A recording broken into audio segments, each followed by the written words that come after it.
이 시간은 종말 사명자의 소명이라는 말씀으로 요한계시록 정복 시리즈 45번째 시간을 맡겠습니다. 요한계시록 10장은 종말의 하나님의 심판 시에 하나님께 쓰임받을 사명자들의 소명장입니다. 이처럼 종말의 하나님이 이에 활동할 사명자는 선지자적 예언의 사명을 가지고 1260일간 영원한 복음을 힘있게 외칠 하나님의 종들입니다. 여기서 사명을 직접 전달받고 있는 사명자는 이 계시를 받고 있는 사도 요한입니다. 그러나 이 예언은 실질적으로 11장에서 두 증인에 의해 전달됩니다.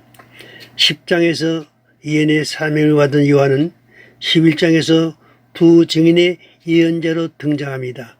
그러므로 10장의 사도 요한과 11장의 두 증인과는 시대를 뛰어넘은 별개의 사명자들이지만 이 종말의 계시를 받은 사도 요한과 똑같은 사명을 가지고 종말의 이 예언을 많은 백성과 나라와 방언과 임금에게 다시 예언할 두 증인을 가리키는 것입니다.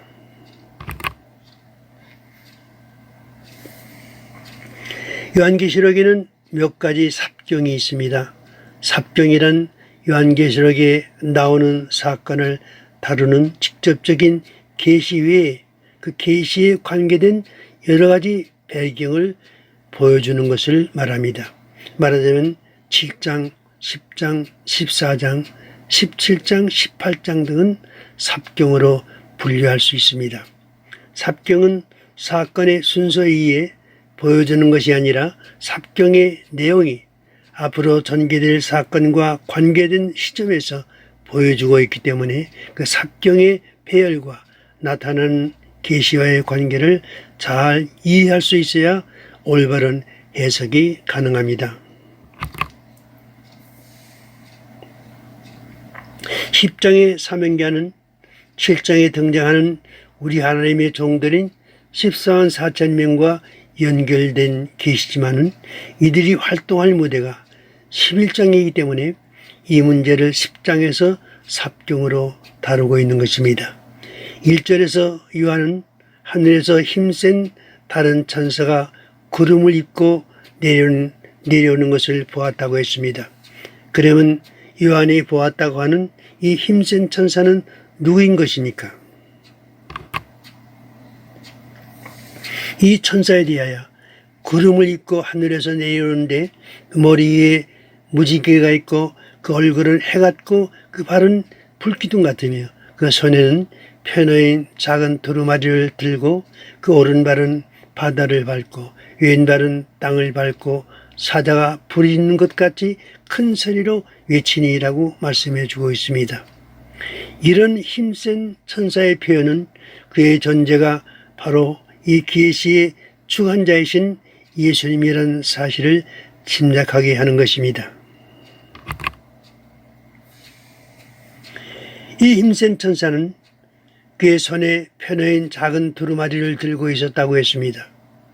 그런데 요한이 계시 중에 이 작은 두루마리를 받아먹고 온 세계에 이 예언을 전하라는 명령을 받은 것은 이 작은 책이 요한이 받아 아시아에 있는 7교회에 보낸 요한계시록을 의미한다는 사실을 알 수 있습니다. 펴놓였다는 말은 열려졌다는 뜻입니다. 요한계시록은 봉인된 예언인 것이 아니라 개봉된 예언입니다. 그 오른발은 바다를 밟고 왼발은 땅을 밟았다고 했습니다. 이처럼 힘센 천사가 선 모습은 전능하신 하나님의 모습을 방불하게 합니다. 왜냐하면 그가 전 세계의 선 모습을 상기시키고 있기 때문입니다. 이 천사는 다른 한편으로는 7장에서 살아계신 하나님의 인을 가지고 해돋는 데로부터 올라와 우리 하나님의 종들의 이마에 인을 친 것처럼 온 세계를 향하여 그의 사명자들을 부르시려고 바다와 땅을 밟고 서 있는 것으로 볼 수 있는 것입니다.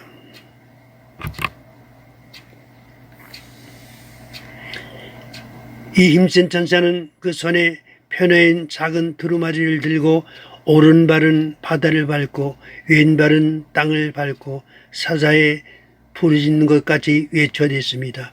힘센 이 천사가 이처럼 외쳐대는 모습은 그가 그의 손에 들고 있는 펴놓인 작은 두루마리를 먹을 사명자들을 찾으려는 데 목적이 있습니다.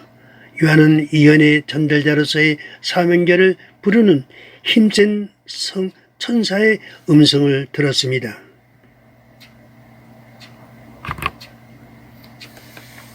그리고 그 천사로부터 펴놓인 작은 두루마리를 달라고 하여 넘겨받았습니다. 요한이 그 두루마리를 먹은 후에 종말의 예언을 전달하는 사명자로서의 소명을 받은 것입니다. 하나님의 종들은 요한처럼 종말의 사명자를 큰 소리로 부르는 힘센 천사의 외침을 들을 수 있어야 합니다. 외침을 들을 수 있는 사람들만이 종말의 사명자로 소명을 받고 또 증인의 사명자로 계시록 11장의 예언의 사역을 이룰 수 있는 것입니다. 사도 요한은 이 천사의 외침과 함께 7 우레소리를 들었다고 했습니다. 그런데 요한은 자기가 들은 우레소리를 기록하려고 하다가 힘센 천사의 지지를 받았습니다. 7 우레가 말한 것을 인봉하고 기록하지 말라고 명하신 것입니다. 7 우레소리는 요한계시록을 읽고 듣고 지킬 교회에 유익이 없을 것이기 때문에 인봉하라는 명령이 내려진 것입니다. 요한계시록 10장은 종말에 주님으로부터 그의 양무리를 양육할 책임을 지고 있는 하나님의 종들에게 중요한 의미를 주는 계시인 것입니다.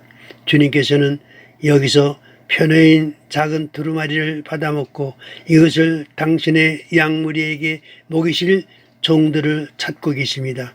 마태복음 25장 6절에서 밤중에 깊은 잠에 빠진 당신의 신부들에게 보라 신랑이로다 맞으러 나오라고 외쳐 그들을 그 잠에서 깨어나게 하여 신랑을 맞이하게 할 충성되고 지혜 있는 종들을 찾으시는 것입니다. 주님의 양머리를 맡아 하나님의 교회를 담임하고 있는 주의 종들은 요한계시록 10장에 나오는 이 힘센 천사의 음성을 듣고 펴놓인 작은 두루마리를 받아먹고 예언의 사명자로 부르심을 받아야 하는 것입니다.